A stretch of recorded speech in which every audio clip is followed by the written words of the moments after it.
বৃন্দার থেকে ক্যামেরার ফুটেজ উদ্ধার করছে রাঙা। সম্পূর্ণ জানতে ভিডিওটিতে একটি লাইক করে দেখতে থাকো।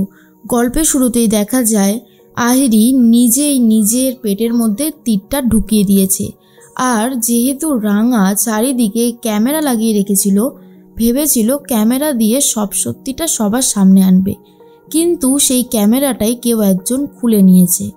এর মধ্যেই আহিরি তো হসপিটালে, আহিরির চিকিৎসা হতে থাকে। আর অন্যদিকে রাঙা খুবই ভেঙে পড়েছে, কারণ সবাই মিলে, বিশেষ করে সাত্তকী, ময়না আর বৃন্দা, তিনজন মিলে চাইছে যাতে রাঙাকে জেলে পাঠানো যায়। সেই জন্য পুলিশ কমপ্লেনও হয়ে গেছে। পুলিশ তো চলে এসেছে। এরপরেই পুলিশ এসে কথা বলতে থাকে নবারুণের সাথে। নবারুণ তখন বলে, আমি হলাম নবারুণ। তখন অফিসার বলে, হ্যাঁ আমি আপনাকে চিনি, আপনিই তো হলেন এই ক্লাবের প্রেসিডেন্ট আর একজন সম্মানীয় ব্যক্তি। দেখুন, আমি সবটাই শুনেছি যে আহিরি আর এই যে রাঙা আপনার পুত্রবধূ, আর আহিরি হলো আপনার ছেলের বান্ধবী। তো যেটা হচ্ছে, এখন আহিরির চিকিৎসা চলছে। যতক্ষণ না আহিরি সুস্থ হচ্ছে, যদি আহিরি কমপ্লেন করে তাহলেই কিন্তু আমরা রাঙাকে অ্যারেস্ট করব। কিন্তু আমি আপনাদের মুখের দিকে তাকিয়ে এখনও পর্যন্ত রাঙামতিকে অ্যারেস্ট করছি না। তা শোনার পরে প্রমিতা আর নবারুণ অনেক খুশি হয়ে যায়। প্রমিতা বলে, অনেক ধন্যবাদ অফিসার, আপনি যে আমাদের পাশে এসে দাঁড়িয়েছেন তার জন্য আপনার কাছে কৃতজ্ঞতার স্বীকার করবার আমাদের দরকার। আর তখনই অফিসার বলে, দেখুন আমি শুধু জানতে চাই যে কিভাবে কি হয়েছে। এবার যদি আহিরি সেন কমপ্লেন করে তখন তো অ্যারেস্ট করতেই হবে, আমি কিচ্ছু করতে পারবো না। বৃন্দা তখন ভাবে, যা শুরু হয়েছে সেটা দেখতে বেশ ভালো লাগছে।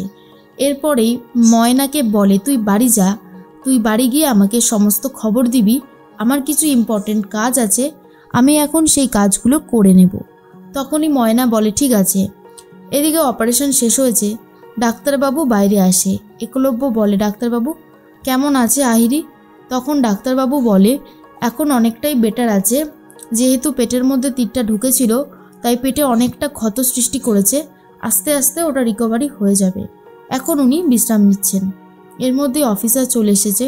আর তখনই অফিসার বলে, আপনিই তো একলব্য বসু তাই না?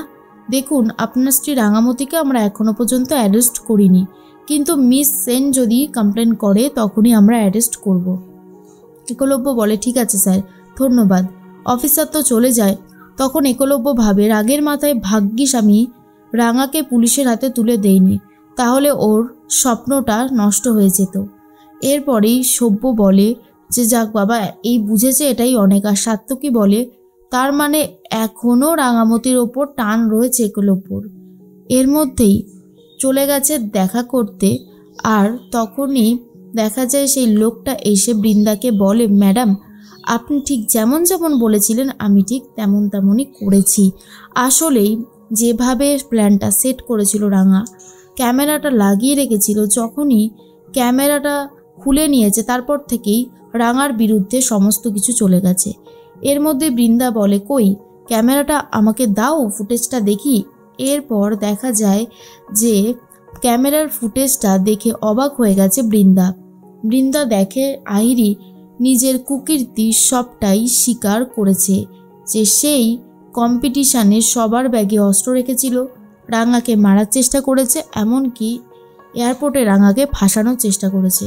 আর এই প্রমাণটা দেখার পরেই মনে মনে ভাবে বৃন্দা, আমি তো সেটাই ভাবি যে আহিরি এত চুপ করে থাকে কি করে, তার মানে আহিরি ডুবে ডুবে জল খাচ্ছিল।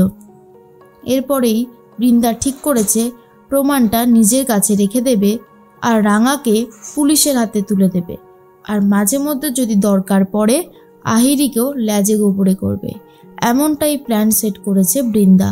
তার জন্যই বৃন্দার মনের মধ্যে অনেক খুশি।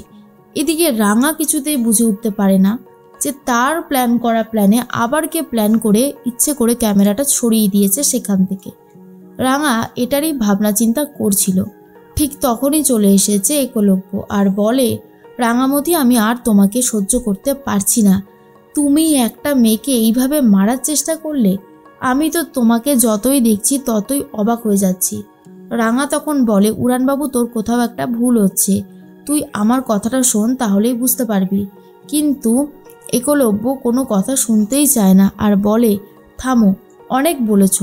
এইভাবে একটা মানুষকে মারতে চেয়েছো, আবার বড় বড় কথা বলছো। সত্যি কথায় কি জানো, এখন আমি আর তোমাকে আগের মতন ভরসার বিশ্বাস করতে পারবো না। তুমি আহিরির সাথে যে অন্যায়টা করেছো সেটা অনেক বড় পাপ করেছো, আর তার জন্য তোমার কোনো ক্ষমা নেই। এরপরেই খুব কষ্ট পায় রাঙা, বুঝতে পারছে না কি করে সবটা সামলাবে। তারপরেই মনে মনে ভাবে, যেভাবেই হোক না কেন ওই ক্যামেরাটা আমাকে উদ্ধার করতেই হবে। যেভাবেই হোক ক্যামেরাটা যে কে নিয়েছে সেটা যদি একবার জানতে পারতাম তাহলেই সমস্ত রহস্যের সমাধান হয়ে যেত। এরপরে বৃন্দার কাছেই যে ক্যামেরা রয়েছে সেটা কিন্তু জানতে পারবে খুব শিগগিরই রাঙা। অদিতি বাইরে থেকে একজনকে ঢোকাবে বলে দাঁড়িয়ে রয়েছে একদম গেটের সামনেই, আর বলে, বারবার যেতে বারণ করেছিলাম, এবার যে কি হবে। ঠিক সেই মুহূর্তেই বৃন্দা চলে এসেছে নিচে আর বলে, কি ব্যাপার অদিতি, তো রাতে তুমি এখানে রয়েছো? তুমি বাইরে যাবে নাকি কাউকে বাইরে থেকে ঘরে ঢোকাবে, কোনটা?